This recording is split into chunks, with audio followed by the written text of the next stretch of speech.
Ya, Assalamualaikum warahmatullahi wabarakatuh. Perkenalkan, nama saya Muhammad Hafiz Ababil dari kelas S1 SI03D, Prodi Sistem Informasi Angkatan 2019. Di sini saya akan mempresentasikan tugas, yaitu mempresentasikan strategi bisnis dan strategi SI atau TI pada PT Gudang Garam Tbk.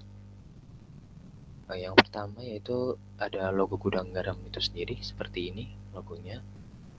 Dan di sini ada table of content ya. Di sini yang pertama ada analisis SWOT, yang kedua ada baseline, yang ketiga ada komponen, dan yang keempat ada strategi bisnis dan bisnis SI atau TI. Kita melihat contoh untuk produk gudang garam yaitu seperti ini ya. Dan selanjutnya yaitu ada analisis SWOT. Analisis SWOT yaitu terdiri dari strength, yaitu kekuatan, di mana kualitas menjadi fokus utama dan dikomunikasikan melalui positioning, statement, pria punya selera, dengan tujuan untuk mempertahankan loyalitas konsumen. Lalu sponsorship pada berbagai kegiatan, mulai olahraga sampai dengan pagelaran musik. Selanjutnya yaitu menyalurkan distribusi dengan jangkauan yang luas. Nah, selanjutnya itu ada kelemahan ya. Kelemahan di sini ada yang pertama yaitu namanya proses pengembangan dan riset rokok mild untuk mendapatkan rasa dan racikan yang pas. Yang kedua yaitu kurangnya kemampuan SDM dalam melakukan penelitian dan pengembangan. Yang selanjutnya ada yang ketiga yaitu keputusan yang lambat untuk memulai pengembangan SKM rendah dan tar nikotin. Yang ketiga ada peluang. Peluang yaitu di sini ada persaingan harga dengan meningkatnya harga jual eceran yang disebabkan oleh diantaranya yaitu naiknya harga bahan baku dan langka persediaan cengkeh. Yang kedua ada kenaikan cukai rokok. Selanjutnya ada menyebabkan daya beli konsumen menurun karena harganya menyamai produk-produk premium. Lalu di sini ada ancaman ya. Ancaman yaitu adanya ancaman untuk gudang garam sebagai pemimpin pasar sehubungan masuknya pemain baru dalam industri rokok mild. Beberapa perusahaan rokok ramai memainkan perannya dalam merebut pasar rokok rendah tar, dimulai dari perusahaan rokok Sampurna dengan Emil, Jarum dengan LA, Bantul dengan Star Mild, Wismilak dengan Light, ditambah lagi dengan masuknya para pemain baru industri pasar rokok mild. Ya, source ini saya dapatkan di jurnal ya. Sudah saya cantumkan source-nya atau sumbernya. Dan selanjutnya itu kita akan bahas baseline-nya. Yang pertama itu adalah sejarah perusahaan. Pada tanggal 26 Juni 1958, Bapak Suryawono Wijojo mendirikan sebuah industri rumah tangga yang bergerak bidang produksi rokok gudang garam. Produksi awal adalah rokok kretek dengan pembuatan secara manual, yaitu sigaret klobot kretek atau SKK dan sigaret kretek tangan atau SKT, di mana pada saat ini produksi masih berkapasitas 50 juta batang dengan pertumbuhan rokok yang cukup pesat pada tahun 1969. Perusahaan berubah menjadi firma dan pada tahun 1971 menjadi perseroan terbatas atau PT. Pada tahun 1979, PT Gudang Garam mulai memproduksi rokok SKM, sigaret kretek mesin, seperti rokok Surya 16 dan rokok internasional.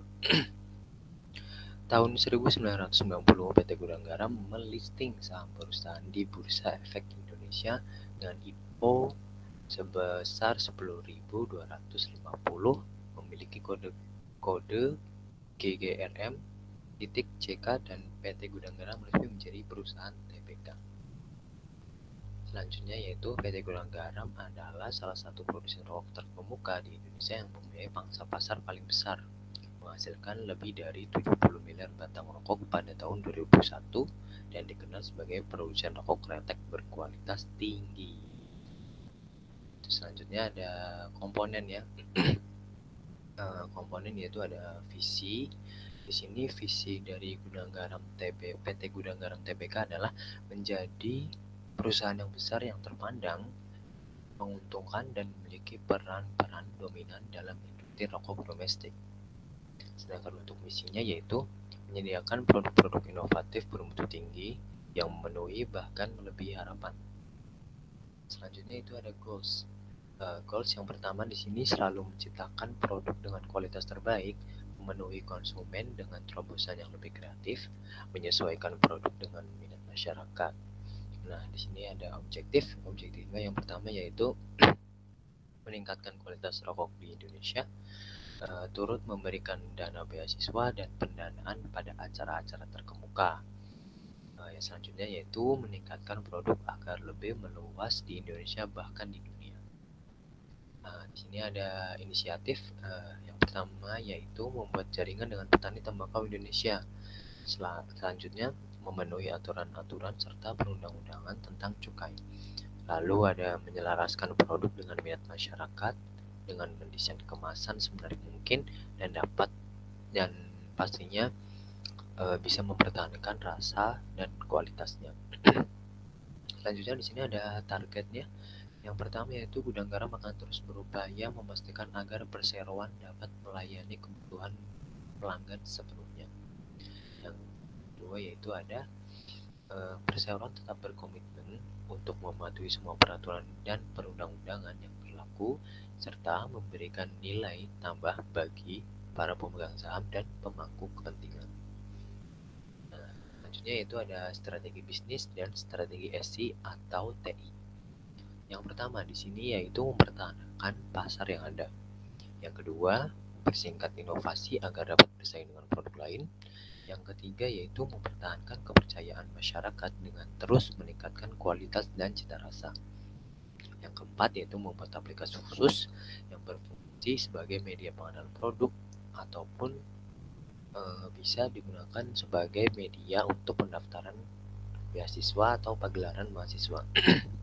Yang kelima ada menyebarluaskan promosi melalui media sosial baik Instagram, Facebook, dan lain-lainnya. Bisa dengan website ataupun blog-blog kecil yang bisa mendukung agar perusahaan ini jauh lebih pesat dan lebih maju di bidang teknologi. Lalu yang keenam ada meningkatkan kualitas administrasi dengan melakukan pemindaian secara berkala untuk memastikan bahwa data yang dimiliki tetap aman dan tersimpan. Jadi di sini yang nomor 6 adalah menjaga database agar datanya itu tidak hilang ataupun tidak rusak dan agar tetap aman dan tetap tersimpan dengan rapi. Seperti itu presentasi dari saya. Sekian dan terima kasih. Mohon maaf apabila ada kesalahan.